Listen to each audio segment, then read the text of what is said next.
are you? Good evening, everyone. I hope you all are fine and focusing on your studies. I'm not saying that focus 24/7 into your studies, but I'm just saying, even who am I kidding, right? I know nobody studies like that 24/7. Even I was once there, so I know what students do. But I'm just saying to be a little bit more focused, to have a discipline, okay? So that have a fixed hours, have a fixed time period in which you can focus on your studies on a day to day basis. If that said, now let's focus on our today's lecture, that is generation and conduction of nerve impulse. See, we have started this chapter, neural control and coordination, and we have discussed so many things earlier. And other than that, like the very important structure, the structure of neuron, we had already discussed in our previous class. So in today's class, we are going to see that what is the function, what is the things going on inside a neuron. Okay, function wise, of course. So that's what we are going to see in today's lecture. Before going forward, I'll just give you a really brief, a really crisp revision of our neuron, because in today's lecture our main focus will be neuron, and even in neuron will be more focused onto axon. Okay, so this is our neuron. Now please don't get confused between neuron and nephron, right? Because neuron is the structural and functional unit of your nervous system. On the other hand, your nephron is the structural and functional unit of your kidney. Okay, so please don't get confused between neuron and nephron. So in today's class, as I already discussed this structure with you, but in today's class I'll just give you a really quick intro, a really quick revision of this neuron. So basically this is your neuron. We have seen this structure in our last class. Neuron, we divided the neuron in two parts. One was this, one was still here, right? Okay, so one was still here. It was your cell body, and after this was your axon. So this is your cell body. Your cell body has dendrites. See, just imagine my hand. Not just imagine, just look at my hand. This is your neuron. If this is your neuron, this is your cell body. These are your dendrites. Wait. Okay, so these all are dendrites. This is your cell body, and this is your axon. So what is the function of dendrites? Dendrites are giving signals towards cell body. So what is the function of dendrites? Dendrites are going to collect signal from environment, and these dendrites are going to then further pass this signal towards your cell body. Okay, after that, once your signal is reached this cell body, it's going to move further with the help of axon. Okay, so dendrites are sending signal towards cell body, and axon is taking signal away from cell body. So that is something very basic which we already discussed. Now in today's class, our main focus will be on this part, that is our axon. Okay, see, this today's lecture is very important. Why I am saying so? There are so many reasons, but the topmost two reasons are, first, this is actually very important topic from this particular chapter, right? See, the neural control and coordination, every year you have 2 to 3 questions from this particular chapter. Okay, and from that 2 to 3 question, you can say that guaranteed, with guarantee, that one question is always from this particular topic, that is your generation and conduction of nerve impulse. So that is first importance. What is second importance? See, this is not just some topic which is just written there for the sake of writing, है ना? But the reason is this topic is very practical, because this is the reason how we understand everything going on in our environment, what is happening in our surrounding. Okay, so we are going to, of course, see that in a while. But before that, let's just see that what is the meaning of generation here, then what is the meaning of conduction here, and then what is the meaning of nerve impulse here. Generation means something is producing. What? Generation means something is producing. Conduction means something is traveling. Now what is that something? That something is your nerve impulse. In layman language, I can say that this is the information. So there is some information generating inside a neuron, and that information is further traveling in your neuron. So that is the meaning of this particular topic. Now we can say that how we are going to get any information. See, basically anything happening around your environment. Like right now you are watching me, at the same time you are listening. So this is something your sense organ are observing. You are watching me, so your eyes are able to observe something. Your ears are able to hear something.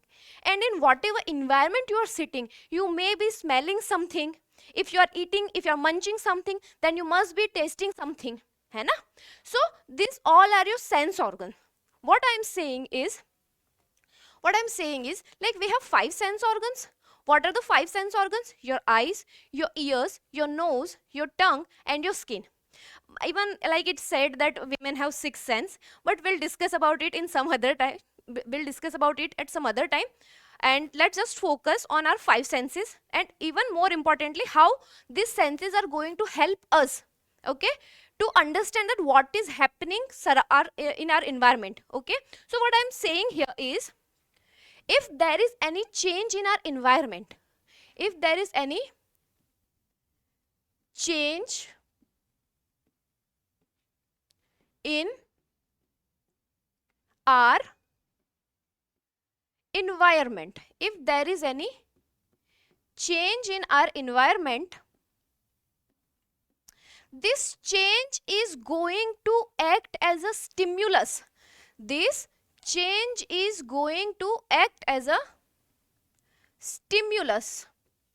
Stimulus for what? Stimulus for what? Stimulus for your sense organs. Stimulus for your sense organs. I already told you that what are your sense organs, right?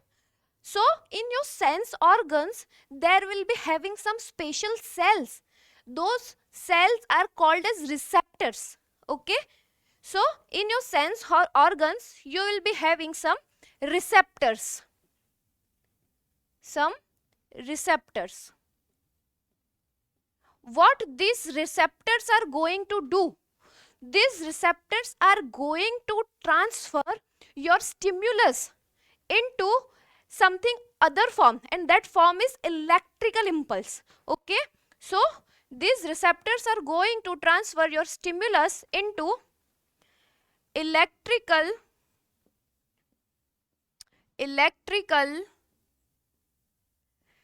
impulse. Electrical impulse. And this electrical impulse via neurons going to be in your brain. So I can write via neuron. Let me use this color. Okay, via neuron.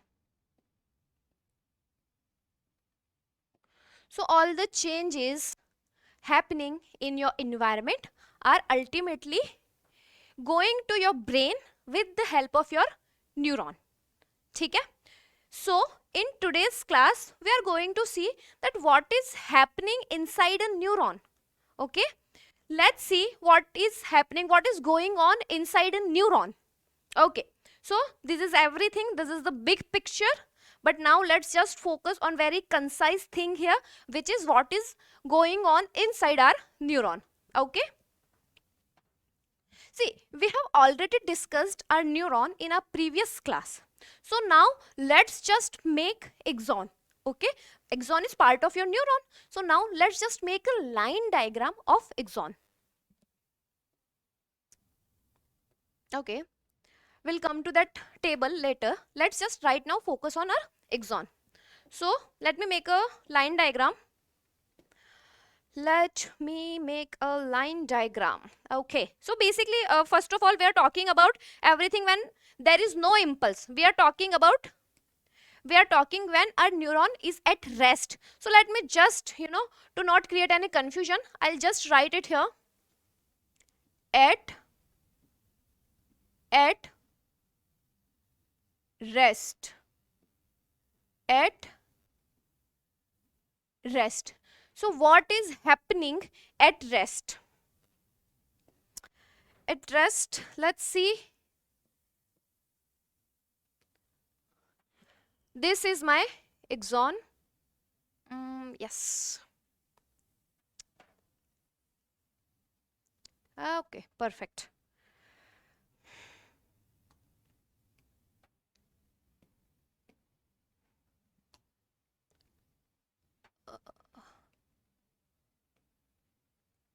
Okay, something. Okay, I'll just.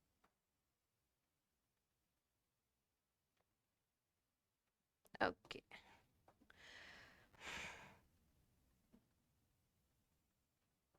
So this is basically your axon. Okay. This is basically your axon. See, axon is the part of neuron. Neuron is a cell. So of course, what you are seeing between these two lines is inside of cell. Of course, so what is like outside of this particular structure will be your outside of cell, that what we call that is extracellular fluid or ECF. So I can write it here that this is my ECF, this is my extracellular fluid, that is ECF, and this is my ICF, intracellular fluid. So what does we know about extracellular fluid? What does we know about extracellular fluid is extracellular fluid is rich in sodium ions. Extracellular fluid is rich, okay, extracellular fluid is rich in sodium ion. So I can say that there is high amount of sodium in extracellular fluid. At the same time, what I can say is my intracellular fluid is rich in potassium ions. Potassium ions. Now mind you, I am not saying that in intracellular fluid will be having only potassium ions or in extracellular fluid will be having only sodium ions. I am not saying that. I am just saying that in extracellular fluid will be having high amount of sodium and in intracellular fluid will be having high amount of potassium. Other than that, in intracellular fluid will be having proteins as well. Will be having proteins as well. Proteins, right? See, in NCERT there is a word, there is a line written for proteins, and that is in exoplasm. What is exoplasm? Cytoplasm of axon is exoplasm. So in NCERT it is written there that in exoplasm we have negatively charged proteins. Now what is the meaning of negatively charged proteins? See, I'll tell you. Basically, protein is a polymer. Okay. So if I'm saying that anything is polymer, is of course made up of some small units, some monomers, है ना? So basically protein is a polymer the monomer of protein is your amino acid.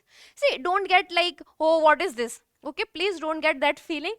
We'll of course, once we are done with our human physiology, we'll be starting our biomolecules, and in that chapter everything will be very much clear to you. But right now, just trust me, okay, because this is important for you people to understand. Okay, so what I'm saying is that in here exoplasm we have negatively charged proteins. So I'm saying that protein is a polymer, so monomer of protein is your amino acid. Okay, so I can write here, yeah. So our proteins are negatively charged. Proteins are negatively charged. Other than that, what I'm saying is protein is a polymer. Protein is a polymer. So what is the monomer of our protein is amino acid. Okay, so what I am saying is monomer. Okay, let me just take it to next slide. Okay.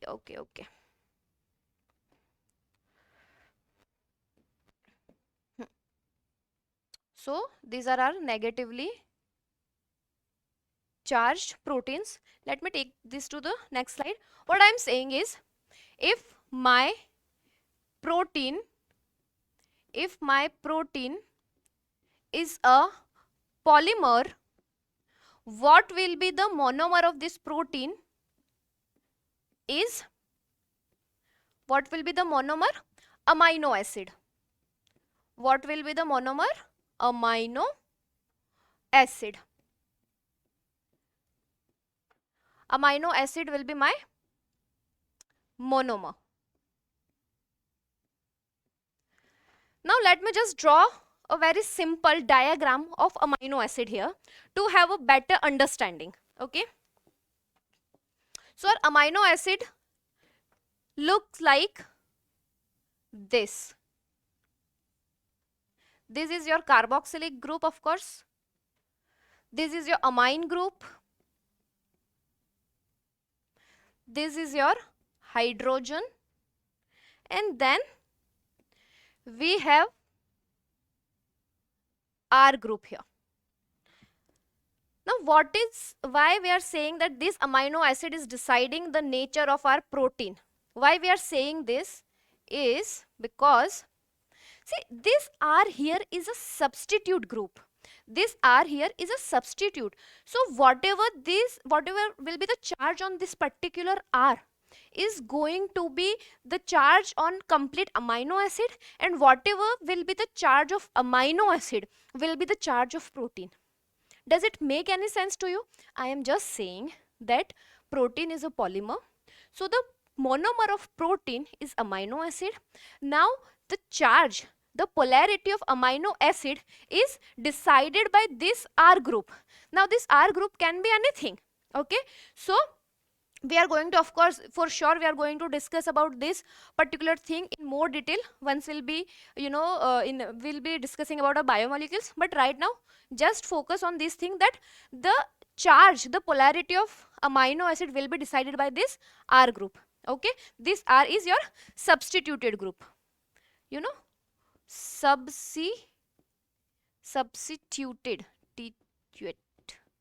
substituted group. Okay, right. So in our exoplasm, the kind of proteins we have are of negative charge. It simply means the kind of amino acid will be of course negative charge. Okay, so now let's come back to this picture again here. I hope this is clear. I hope the point here, that why I have written that proteins are negatively charged, is clear. Okay, now let's just make charges. Okay, let's say because outside we have more positive charge altogether, because here we have positive, but inside in ICF we have proteins which are negatively charged. Okay, it's very much like that if you have 500 rupees and I have 200 rupees, so there will be a difference. Undoubtedly, even I have money, Even I have 200 rupees, but compared to you I am in negative. Compared to you I am minus 300 rupees in negative. Okay, so just like that, of course we have positive charge outside and also we have positive charge inside. But if you want to compare the outside and inside, if you want to compare outside and inside, then we can say that your outside is more positively charged compared to your inside. Okay, so we can just make positive charges here. Of course we have high positive charges outside, more positive charges are outside, and compared to outside we have more negative charge inside. We have more negative charge inside. See, you have, if you have 500, I have 200, you can say na, like I am in like minus 300, I have my balance, you can say is minus 300. Just like that, if I want to put a number on this difference, if I want to put a number on this difference, that how much is outside is positive by what charge and what is the how much charge is negative inside. Okay, so if I want to put a number on that, then there comes in picture a number first, that is minus 70 millivolt. I hope it's visible. Okay, so this is our minus 70 millivolt. See, now everything, now everything is going to revolve around this particular number. Why? Because from this minus 70, if you are going up, it means if you are going into positive, it simply means that the signal is going to transfer. Okay, and if not, then we are saying that signal is not going to transfer. What is that? Of course we'll discuss about that also. So that is minus 70 millivolt. What is the minus 70 millivolt is called as? Minus 70 millivolt is called as RMP. RMP. See, I'm just writing RMP here because we don't have space there. Okay, so I actually, I wanted to make it a star, but it doesn't look like star. Let me try again. Okay, yeah, now it does look like star, right? Okay, so what is RMP? RMP is resting membrane, resting membrane potential, resting membrane potential. So if I am saying that at rest there is some difference of charge, if there is some potential difference, so what is that potential difference? The potential difference is of 70, minus 70 millivolt. That is your RMP, resting membrane potential. I hope things are clear as of now. Now we'll move further and we'll see that how this charge is maintained. Okay, Acha, before that I want to introduce you with one another word, and that is, yeah, the word. See, you're seeing two different charges here, right? The positive is outside, inside it is negatively charged. So it's like there is something, it's creating some kind of pole. Something which is opposite is called as pole, right? So here the term we are going to use for this kind of axon is polarized axon. What we are saying is polarized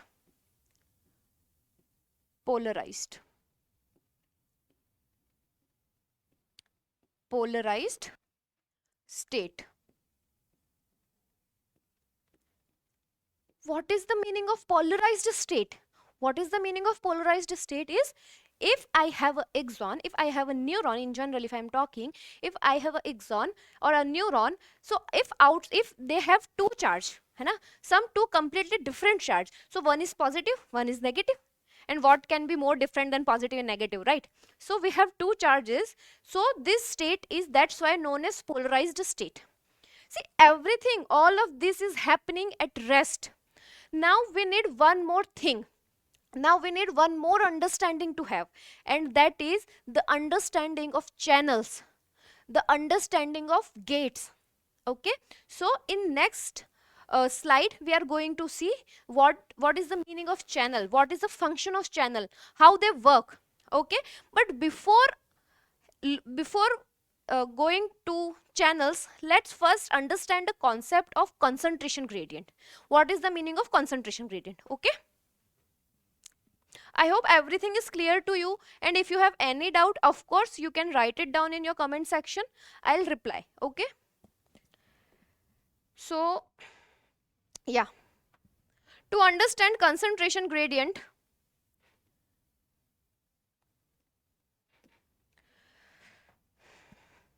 before that I want to write concentration gradient. Concentration gradient. Concentration gradient. See, I am very much sure you must have heard about this particular thing in your chemistry classes as well, in your physics classes as well. But you know, it is my moral responsibility to explain it once again to you all. Okay, so that you all can have a better understanding. Okay, so yeah.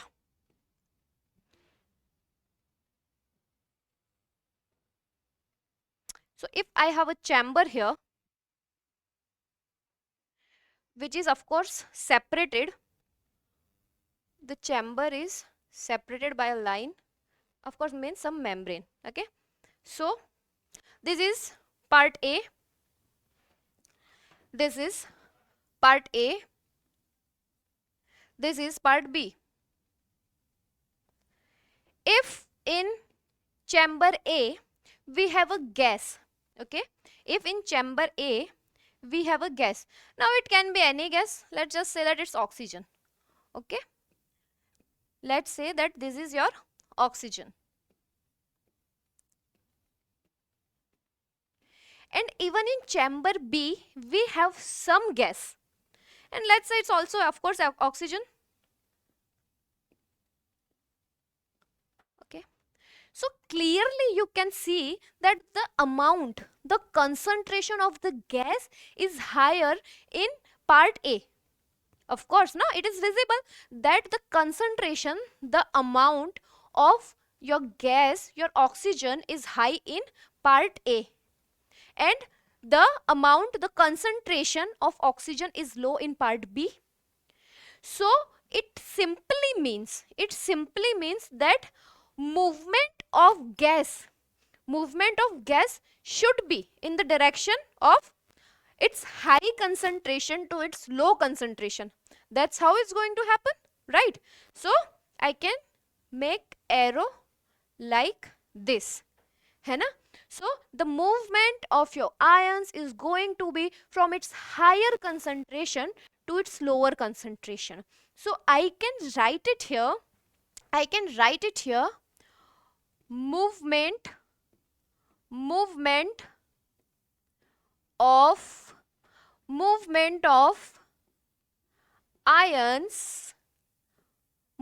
of ions from high concentration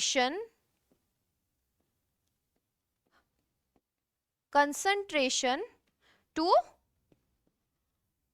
low concentration. If something is moving from high to low, of course you don't require any energy, you don't require any ATP. And if you don't require any ATP, then that kind of process is called as a passive process. So I can write that this is a passive process. This is a passive process. It simply means it does not require not require ATP, not require ATP. That's all. That's all.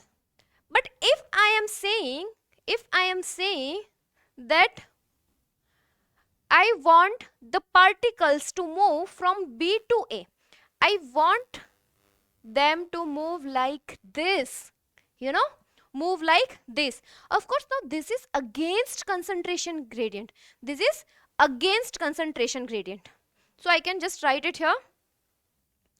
This kind of movement is against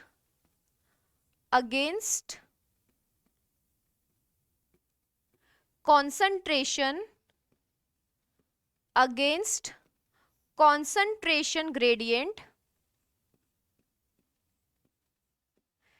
And if anything is moving opposite of its concentration gradient, then will of course require energy, will require ATP. So ATP is needed. So ATP is required. ATP is required. See, I hope I am clear with this. If this is clear to you, then trust me, all your gates, all your channels are going to be really very easy peasy for you. Okay. So I hope this is clear. Please mind these words: against concentration gradient. And this is along concentration gradient. I can write it here: along concentration gradient. Along, let me use some different color. Along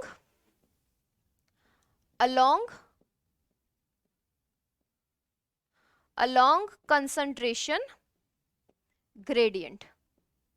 Along concentration gradient.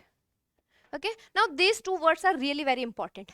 If we are clear with these words, then let's go back to our previous slide. Okay.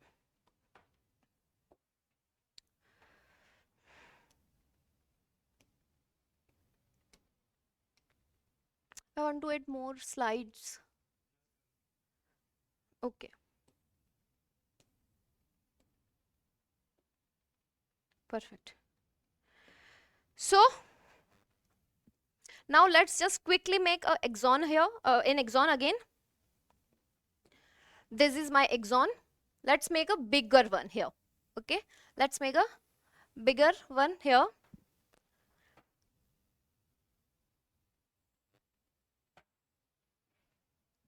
This is your axon.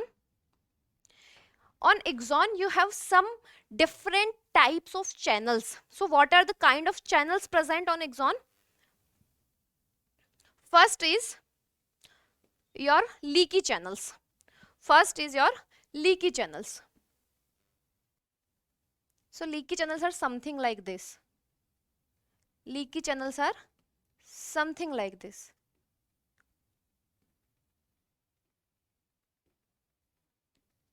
You know, we have leaky channels for both, for sodium and for potassium. But in general, we say that we have more leaky channels for potassium than compared to sodium. What in general we say is we have more leaky channels for potassium as compared to of sodium. So if these are the leaky channels for our potassium, let me just write it here. This is for your potassium. This one is for your potassium, and even also this one is for your potassium. Okay. Now let's just see the leaky channels for sodium. Leaky channels for sodium in general are very few. So just to have that understanding, I am just making one single sodium leaky channel here.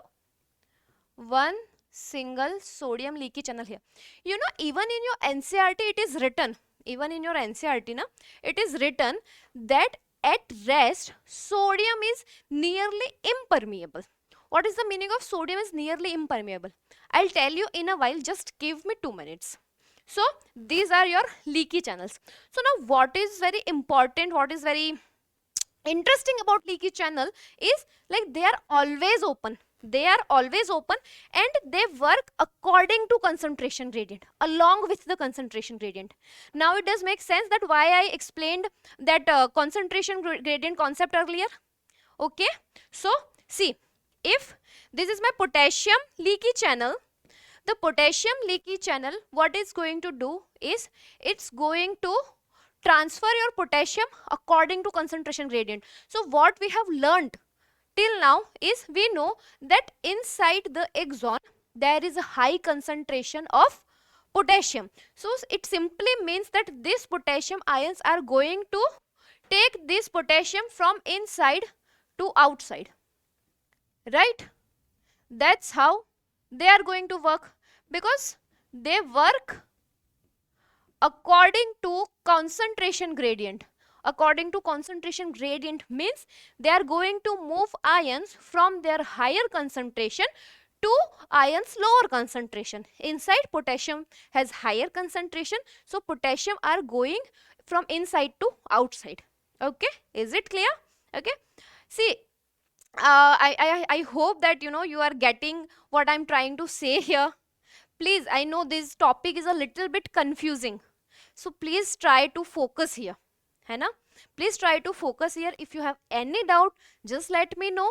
I'll definitely going to clear all your doubts. Okay, so let's again focus here. What I am saying is, this is your potassium leaky channels. They are going to throw your potassium from inside to outside, and this is your sodium leaky channel. So what sodium leaky channel is going to do is, of course, movement of sodium according to concentration gradient. Sodium is higher outside and lower inside, so your movement of sodium will be like something like this. Mind you, I am not giving you any idea of exact number here, that this 3 or this one. No, I am not saying anything like that to you.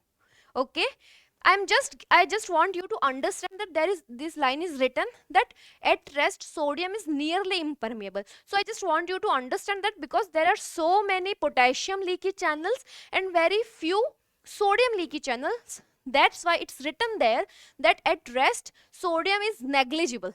Okay, the entry of sodium is negligible, that's why it's written here. If we are done with this, if we are done with leaky channel, let me just mark it here. Let me just mark it here. This is our leaky channels. This is our leaky channels.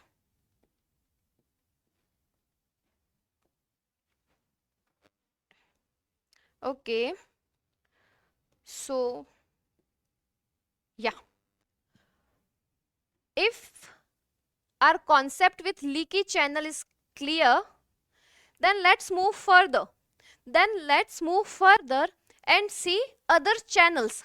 Okay, so there are some other channels as well, like this one, this particular channel. Wait, yeah,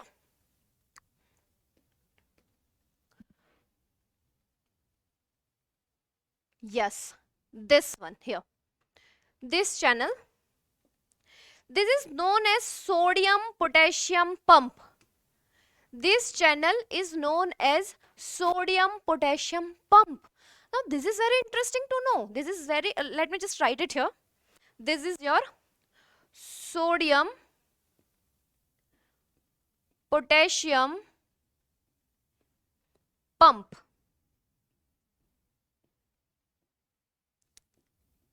This is your sodium potassium pump. You know what is the functioning of pump? If there is written that, if there is a word written as pump, pump simply works in against the concentration gradient. So what if I'm saying that pump is working against the concentration gradient, means the movement of ions is going to be in opposite direction. What does it mean? As we know that there is high amount of sodium outside and high amount of potassium inside. So what leaky channel were doing is, like from their higher concentration to their lower concentration, they were moving. Okay, they were helping to move. Of course not, your channels are not moving, they are just helping ions to move according to their concentration gradient. But here what sodium potassium pump is going to do is, what your sodium potassium pump is going to do, beta, is movement is going to occur in different direction. What is the meaning of that? What is the meaning of that? I want to like make this diagram really good looking, but I don't think so. I mean, it is actually, not bad, right? Let me know in comment sections. Okay. So, yeah. So basically what your sodium potassium pump is going to do is it's going to take 3 sodium inside, sorry, 3 sodium outside and 2 potassium inside. Okay, so 2 potassium outside and, okay, I'm doing something, okay, my bad. It's not 2 sodium outside, it's 2 sodium inside. It's 2 sodium inside. At times sodium and potassium, they create as a puzzle in your mind. But yeah, see, again, if there is any such puzzle, we'll just focus on our basic concept. So basic concept is pump. What is the function of pump? Movement of ions in opposite direction of their concentration gradient. So what is opposite direction? If we have high concentration of potassium inside, then the movement of potassium will occur from outside to inside only. Okay, and I already told you that in ECF there is high sodium. It doesn't mean that there is no potassium. Of course there will be potassium in extracellular fluid as well, but just that the amount will be lesser than that of in ICF. Okay, and from inside to outside there will be movement of 3 sodium ion. Now this particular number, this 3 sodium moving out and 2 potassium coming in, is important. Okay, so this is your sodium potassium pump here. Now let's just move further with your last channel, Your last channel is a very interesting channel. Your last channel is very interesting channel. So I'll be making two channels here, one for sodium and one for potassium. So let's make this, I want to draw it something differently, so maybe I'll do this weird pattern thing here, okay, perfect. And one more. So let's take one more different color. I think colors are very limited, my imagination is very wide, so according to that, colors are very limited for me. Okay, so we'll have this one more channel here. So this is your sodium VGC. We'll write down the full form in a while. And this is your potassium VGC. So this is your voltage gated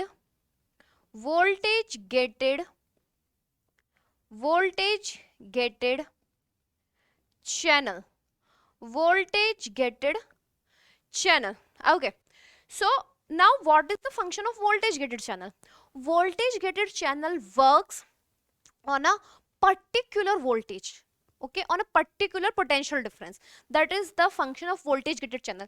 But how does they work with respect to the concentration gradient? So they work according to concentration gradient. What is according to concentration gradient?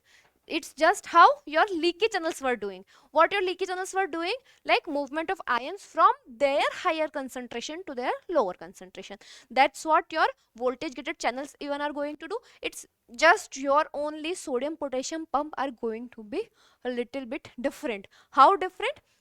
Because they are making movement in opposite direction. Okay, I'm clear with this. Now if we are clear with this, let's just quickly write down all this in a table form.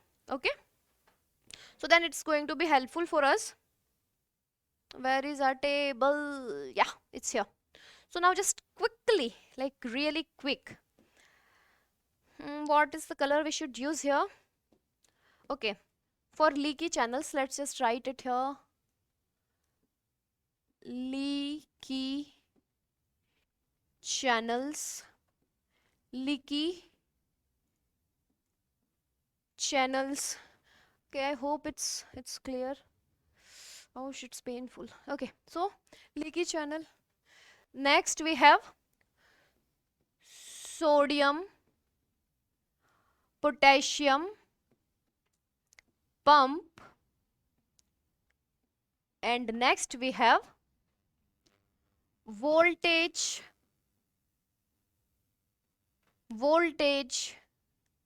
gated channel. Voltage gated channel. I mean, this name is really very fancy. I mean, really, this is like VGC. Hi, I am VGC. Something like that. Okay, so this is VGC. Now let's just write all the differences. How they work. Let's just write it here, and we'll be done with this channels. Okay, so first thing first, movement of ions. So in leaky channels, movement of ions movement of ions movement of ions is according to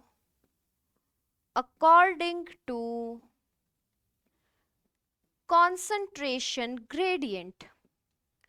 According to concentration gradient. But in sodium potassium pump, the movement of ion is not according to concentration gradient. It is against. Okay, so we can write it here.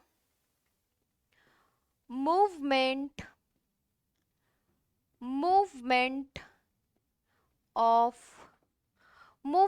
of ions is against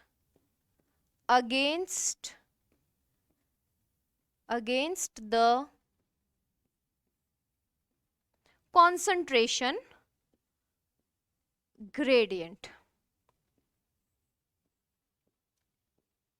Okay, and in VGC I am just going to write according to concentration gradient. Okay, it's same as that of your leaky channels, hai na?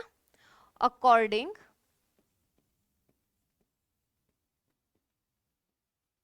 to concentration gradient.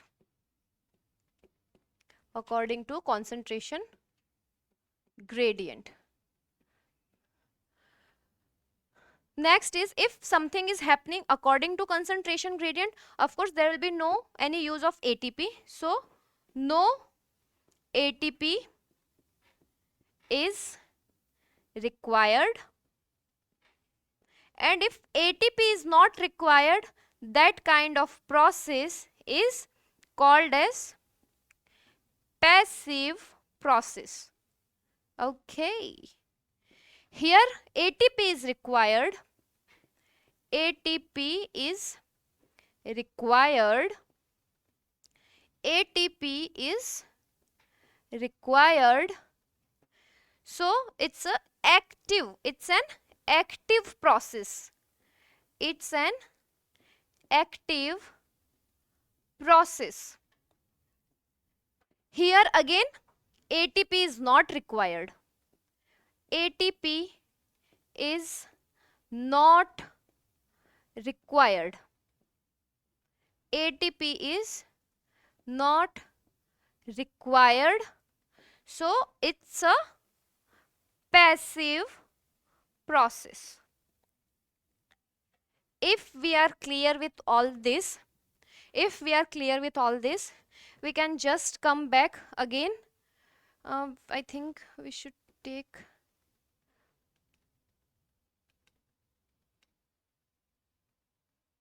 here, है ना? Okay, so next to this we have this. Perfect. See, so now I am very much sure that you are aware of all these channels. One more thing if you want to add is leaky channels, they are always open. They are always open. Sodium potassium pump, they are open only at rest. Only at rest. And okay, so it's not gated. It's okay. See, I have this problem with this particular spelling. I don't know why. I have this feeling that gated is G-A-T-T-E-D, but it's G-A-T, है ना? G-A-T-E-D. And your VGC, voltage gated channels, are open when your voltage gated channels, your VGCs are open only at a particular, only at a fixed voltage. Now this is something important to keep in mind. Okay, perfect. So I hope this is clear to you. See what we have seen. Let's just start from here. What we have seen is, if there is any change in environment, this change is called as stimulus. This stimulus is received by your sense organs. Sense organs have special cells called as receptors. Receptors is going to convert that stimuli into electrical impulse. This electrical impulse via neuron is going to be in your brain. So now we'll discuss about this, how this electrical impulse is going on. But before that, we want to know that what is happening in a neuron when it is not receiving any signal, when it is not receiving any impulse. So at rest, we have two poles, that is, outside is positively charged, inside is negatively charged. This state is called as polarized state. Outside is called as your ECF. ECF is rich in sodium ions, and your ICF is rich in potassium and proteins. Proteins are negatively charged. Okay. So the potential difference is minus 70 millivolt. That is also called as your resting membrane potential. Here we have explained that why we are saying that the proteins have negative charge. Why? Because the monomer of protein, that is our amino acid, has a substituted group, which in case of exoplasmic proteins have negative charge.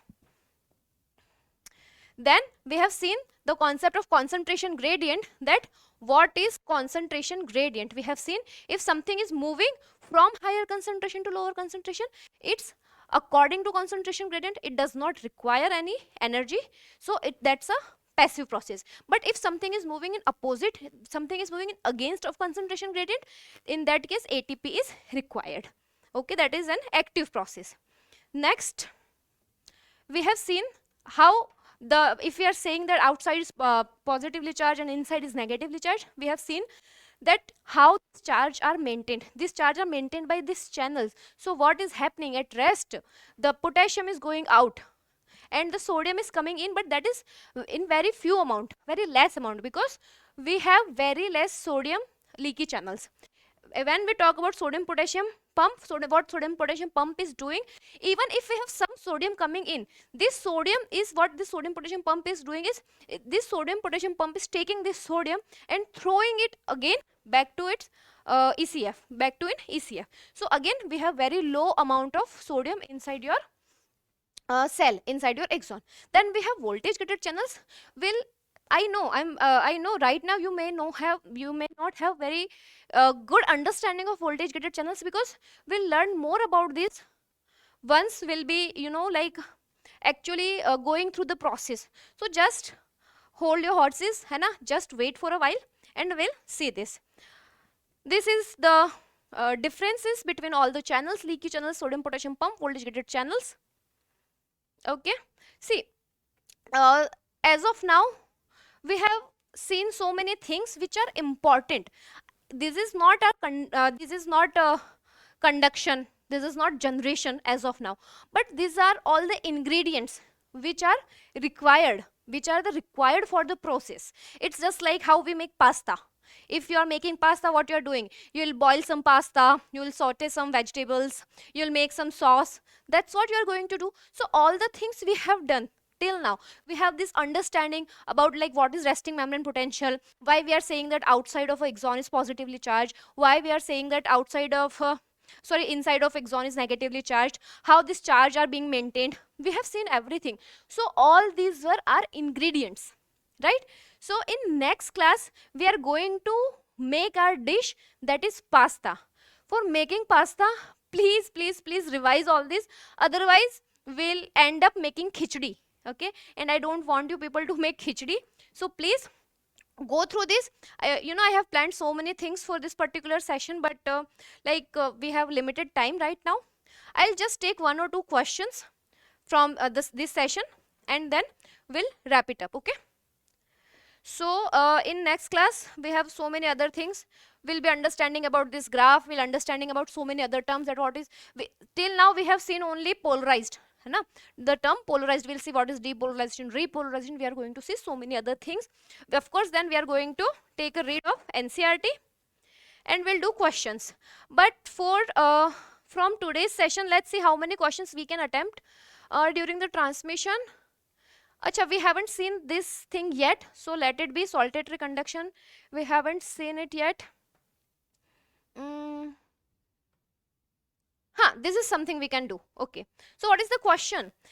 In the resting stage of a neuron, please let me just have some water. Okay, wait.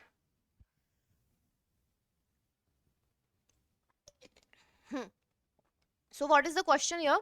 In the resting stage of a neuron, concentration gradient generates due to the so what is written here? High concentration of potassium and low concentration of sodium inside the axon. So it is right? Because inside the axon we have high concentration of potassium and low concentration of sodium.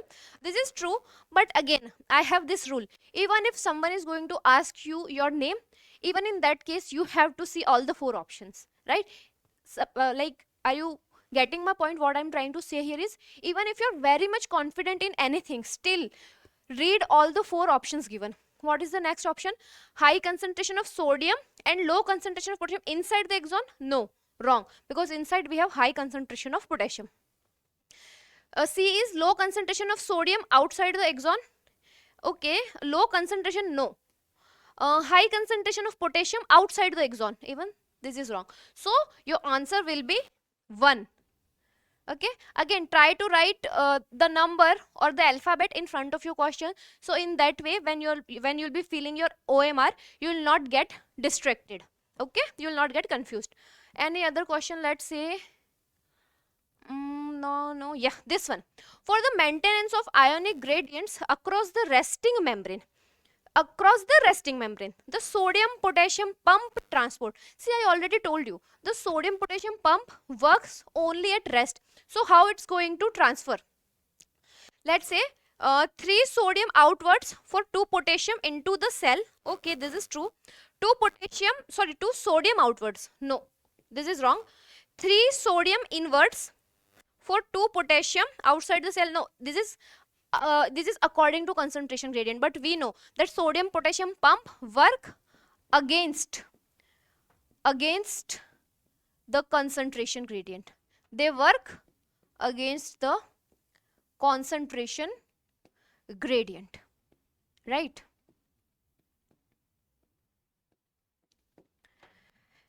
Three sodium inwards for 2 potassium out. Okay, we're done with this.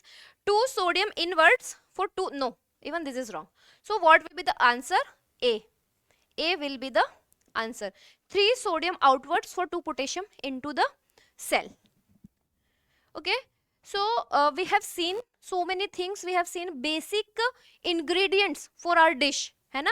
Once again I want to say this thing to you. Please revise your class notes.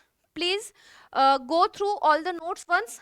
You can of course write whatever doubts you have in your comment section, and please revise it, so in next time we'll make pasta and not khichdi. Okay, bye bye, take care.